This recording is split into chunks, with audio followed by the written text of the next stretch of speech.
बहुत दिनों की बात है। किसी शहर में रमन, घीसा और राका तीन चोर रहते थे। तीनों को थोड़ा थोड़ा विद्या का ज्ञान था। तीनों चोरों को विद्या का ज्ञान प्राप्त होने के कारण बहुत घमंड था। विद्या द्वारा तीनों चोर शहर में बड़े बड़े लोहे की तिजोरियों को तोड़ देते थे और बैंकों को लूट लिया करते थे। इस तरह तीनों चोरों ने शहर के लोगों की नाक में दम कर रखा था। एक बार तीनों चोरों ने एक बड़े बैंक में डकैती करके सारा माल उड़ा दिया। तब पुलिस को खबर हुई तो तीनों चोरों को पकड़ने के लिए तलाश करने लगी, मगर तीनों चोर पास ही के एक घने जंगल में भाग गए। तीनों चोरों ने देखा कि जंगल में बहुत सी हड्डियां बिखरी पड़ी हैं।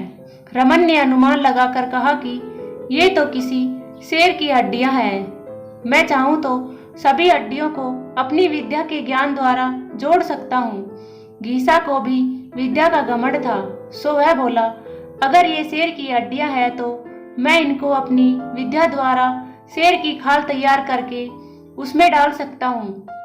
रमन और घीसा की बात सुनकर राका का भी घमंड उमड़ पड़ा और उसने कहा कि तुम दोनों इतना काम कर सकते हो तो मैं भी अपनी विद्या द्वारा इसमें प्राण डाल सकता हूँ।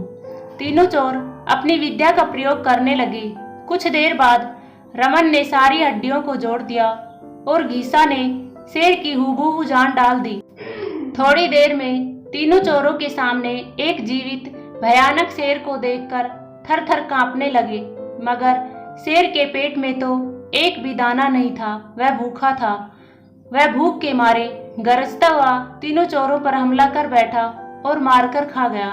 शेर मस्त होकर घने जंगल की ओर चल दिया।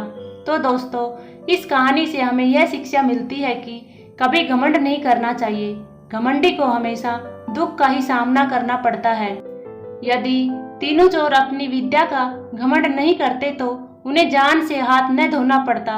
हमें अपनी विद्या का प्रयोग सोच समझकर करना चाहिए। तो दोस्तों, ये थी तीन घमंडी चोरों की कहानी।